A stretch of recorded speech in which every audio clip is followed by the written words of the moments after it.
Muy buenas, bienvenidos a su programa Geopolítica 2.0. Hoy vamos a tratar un tema que se llama Polonia. Polonia en la historia. Sin embargo, eso de la historia hay que tomarlo como un hecho que hay que inscribir en la disciplina teoría política, porque nos vamos a referir al poder y a la geopolítica como elementos condicionantes de la existencia de cualquier Estado. Sabemos que, según la teoría política, el poder es o tiene un conjunto de características, entre las cuales destacan que es un elemento integrador, integra la sociedad, es imperativo, es relacional porque establece los mecanismos para relacionar a todos los ciudadanos, a todos los miembros de ella, y es al mismo tiempo asimétrico y jerárquico, en el sentido que es asimétrico porque uno dispone y el resto obedece, y jerárquico, por supuesto, porque esa misma dinámica hace que unos tengan mayor jerarquía que otros. Pero fundamentalmente el poder es soberano. El poder político debe entenderse como un hecho soberano. Un Estado cualquiera no puede recibir instrucciones desde afuera. Por ello es que el Estado es soberano. Mas, sin embargo, repito, eso es desde el punto de vista teórico, porque en la práctica, por cierto, muy pocos casos se han dado que un Estado reciba instrucciones de otro. Y cuando digo instrucciones son órdenes precisas. Este es el caso concretamente de Polonia, quien recibía instrucciones y órdenes precisas de la Unión Soviética, particularmente en el año desde 1946-47 hasta el año 1980 y algo, 86, 87, 88. Justamente cuando se produce en Polonia un conjunto de acontecimientos que dieron al traste con el comunismo en ese país. Vamos a hablar concretamente del golpe de Estado que diera el famoso y emblemático militar polaco, el general Jaruzelski, quien fue presentado a través de los medios de comunicación social del mundo como un Pinochet más, con unos lentes oscuros, mostrando una figura marcial. Sin embargo, escudriñando en los elementos de la historia y observando en detalle los diversos elementos que le dieron pie, le dieron forma a la ejecutoria política de este general y de los militares, uno observa que no tenía nada que ver con eso que se decía que era un general Pinochet, que era el Pinochet del socialismo. Había que entender que existía una relación geopolítica de subordinación de Polonia frente a la Unión Soviética. El movimiento Solidarnosc, encabezado por el líder bigotudo, líder obrero de verdad, dirigente obrero de verdad, de los astilleros de Gdansk, astilleros Lenin de Gdansk, en la ciudad de Gdansk, Lech Wałęsa o Wałęsa, como ustedes quieran llamarle, significó, como él mismo lo señaló, que ellos habían construido, habían diseñado los clavos con que cerraron definitivamente el cadáver del comunismo en Polonia. Eso lo sentenció Lech Wałęsa. Sin embargo, hay que comprender que Lech Wałęsa fue un hombre, junto con sus colegas de sindicatos Solidarnosc, tal como le llamaron, estremecieron los cimientos de Polonia y fueron más allá, exigiendo no solamente reivindicaciones salariales, mejoras en sus condiciones de vida material, sino que apuntaron hacia la necesidad de cambiar el sistema político, para lo cual contaron con el apoyo nada más y nada menos que de su santidad el padre Wojtyła. ¿Qué pasó en Polonia? Polonia estaba siendo amenazada de ser invadida por la Unión Soviética, tal como ocurrió en Hungría en 1956 y tal como ocurrió en Praga, cuando la famosa primavera de Praga en 1968. Con Polonia había un elemento que hay que ponderar, dos elementos que hay que ponderar, me explico. El hecho religioso. Los polacos son individuos que son eslavos, mas su religiosidad se inscribe en el catolicismo, en tanto que los rusos son cristianos ortodoxos y obviamente, a pesar de que son también eslavos, sin embargo hay un rechazo mutuo entre los rusos y los polacos, razón por la cual, repito, Wałęsa o Wałęsa, como ustedes le quieran llamar, desarrolló esa actividad apuntando, repito, a el entierre definitivo del comunismo y fundamentalmente a enfrentarse con la Unión Soviética. Los soviéticos, en su visión geopolítica agresiva por demás, de no tolerar ejemplos liberalizadores, amenazaron e incluso pusieron sus tropas en alerta para invadir a Polonia. Varsovia hervía, había una situación prácticamente de guerra civil. Las condiciones de vida se habían dramatizado, las condiciones habían empeorado, razón por la cual este general, el general Jaruzelski, aparece en el panorama y decide dar un golpe de Estado antes que los propios ejércitos soviéticos ingresaran al territorio polaco. Con ello, el segundo elemento quería destacar, existe lo que llama la conciencia histórica o la memoria histórica, que el polaco mediano, el polaco relativamente conocedor de su historia, sabe que en el año 1940 las tropas de élite del Comité de Seguridad del Estado y del Ejército Soviético masacraron, fusilaron a casi 20.000 entre soldados y oficiales del ejército polaco. Fue un periodo muy oscuro, fue nefasto, fue negro, fue deprimente, a tal punto pues que hubo un momento en que eso no se sabía, pensaban que habían sido los alemanes, las tropas nazis. Sin embargo, Hitler hasta último momento lo negó, hasta que por fin apareció la luz sobre ese incidente tan feo, tan nefasto, que sacudió la conciencia del mundo al observar que en efecto estos 20.000 oficiales, soldados y oficiales polacos fueron asesinados incluso con un tiro en la cabeza, con un tiro de desgracia, como se dice en la jerga militar. Jaruzelski, un militar conocedor de la historia, de los límites y de las proporciones, lo demostró cuando dio el golpe de Estado, decidió dar ese golpe de Estado justamente para evitar que en Polonia se registrase una nueva humillación al gentilicio polaco mediante la invasión de las tropas del ejército soviético. Cosas de la vida. Sin embargo, repito, lo que nos interesa destacar es el papel de determinados individuos en materia de política exterior. Decíamos que el poder, inicialmente, que el poder político es, una de sus condiciones es que es soberano. En este caso, el poder político polaco actuó en concordancia con la represión al movimiento huelguístico Solidarność que encabezado por Lech Wałęsa. Mas hay que tomar en consideración que eso lo hicieron los propios polacos. Lo hicieron monitoreados, sin embargo decidieron hacerlo ellos para que desde afuera no se le infligiera al pueblo polaco una nueva humillación parecida a la que señalé anteriormente, donde asesinaron a 21.000 soldados y oficiales polacos en la zona de Katyn, en la cual, por cierto, hay una cruda película dirigida por el famoso director de cine Wajda, Andrzej Wajda, a propósito del drama de Katyn.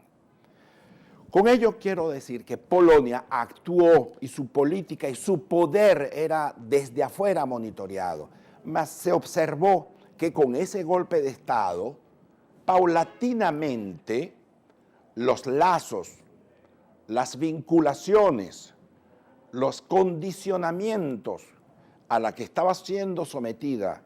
Polonia fueron paulatinamente cediendo por dos razones. Una, porque los propios polacos, encabezados por Jaruzelski, decidieron tomar las riendas y evitar la invasión, pero también evitar una guerra civil que hubiese desencadenado una mortandad, como se dice. Y luego, la propia presión del movimiento Solidarność, que dio de alguna manera al traste, apoyado por supuesto desde Roma por la figura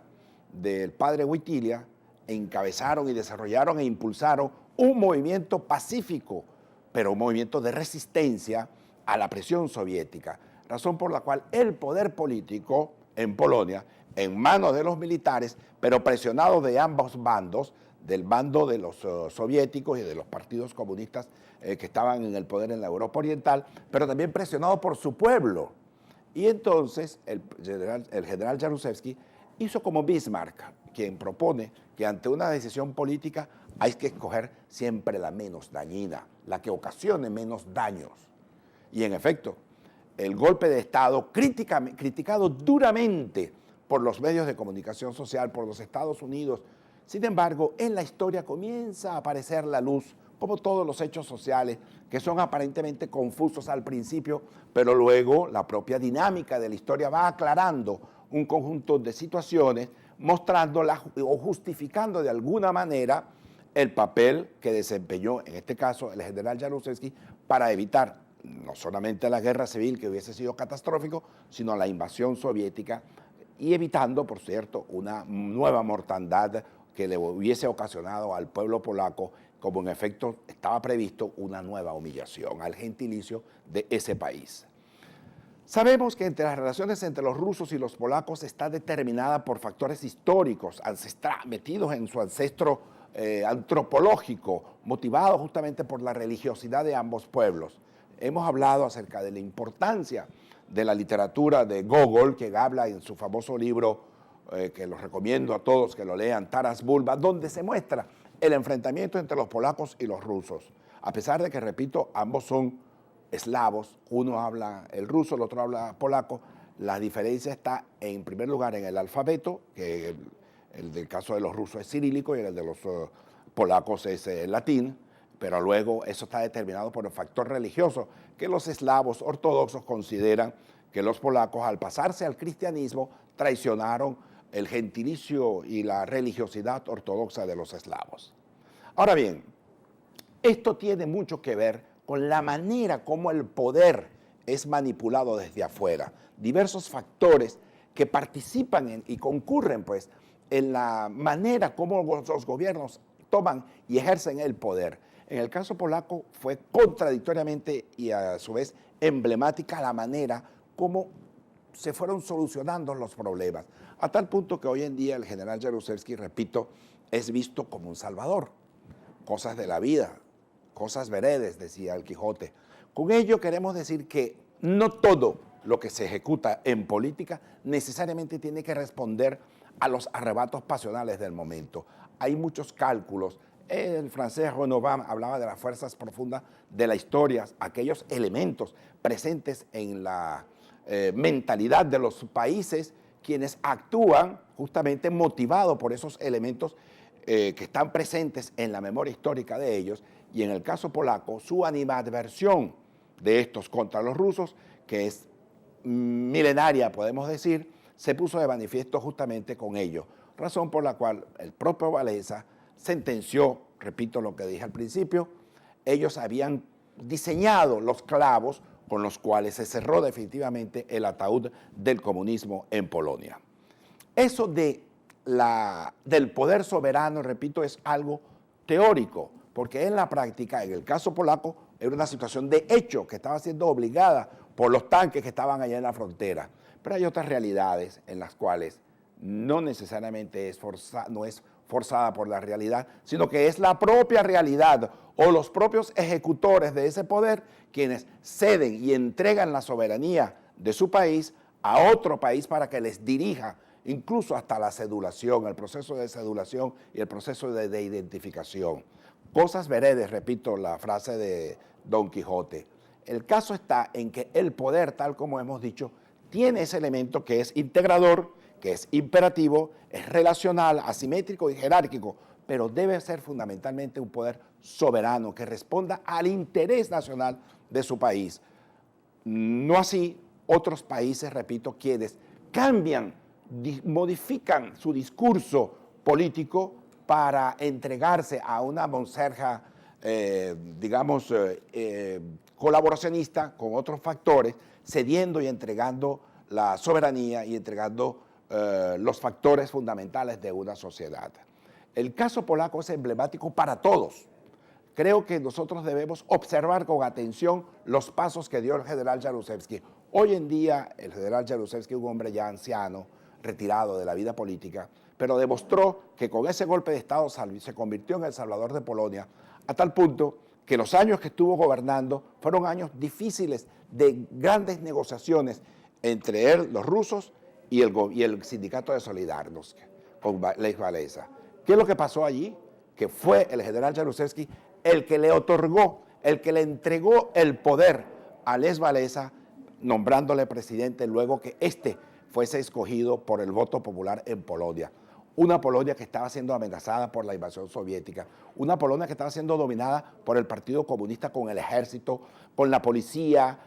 controlando todo el Estado. Sin embargo, esos jóvenes, esos muchachos, esos polacos, ancianos, viejos y niños, se reunieron en torno a la idea del Sindicato de Solidaridad, o como se dice en polaco, Solidarność, para modificar, para democratizar a Polonia, y el general Jaruzelski, cosas de la vida, permitió eso, porque sabía que era inexorable, era inevitable esa transformación, cosa que el olfato político le enseñó al general Jaruzelski comprender la dinámica de esa relación, la complejidad de esa relación, y permitió se celebrasen esas elecciones en las que el líder sindical, Lech Walesa, salió victorioso como presidente, y por cierto, fue un presidente honesto, fue un presidente no corrupto, fue un presidente no enamorado del poder por el poder, sino que concibió que el poder era un elemento, digamos, integrador de la sociedad polaca, pero para hacerlo en términos de honestidad política y sobre todo honestidad ideológica. Si yo creía, decía Lech Walesa, en una sociedad democrática, tenía que comportarme democráticamente, como en efecto lo hizo. Y el general Jaruzelski, quizá desde su, digamos, aislamiento, producto de la lejanía del poder, sentenció a la calladita que Lech Walesa tuvo razón en haber escogido la vía democrática para transformar, para reconstruir el tejido institucional de Polonia, cuestión que lo lograron. Hay otras experiencias en las cuales hay gobiernos que entregan su soberanía y se resisten a que algunos factores que dinamizan un proceso de democratización salgan adelante. Falta que estos factores de democratización comprendan y entiendan la necesidad de aglutinarse en torno a un solo hecho, en torno a un solo objetivo, como es el caso, por ejemplo, de la reinstitucionalización, de la reconquista de la soberanía del Estado venezolano en este caso, o el del adesentamiento del lenguaje político y de la enseñanza, pues, que la pedagogía, que la política debe ser pedagogía y no grosería, como hasta ahora hemos visto en estos últimos 15, 16 años.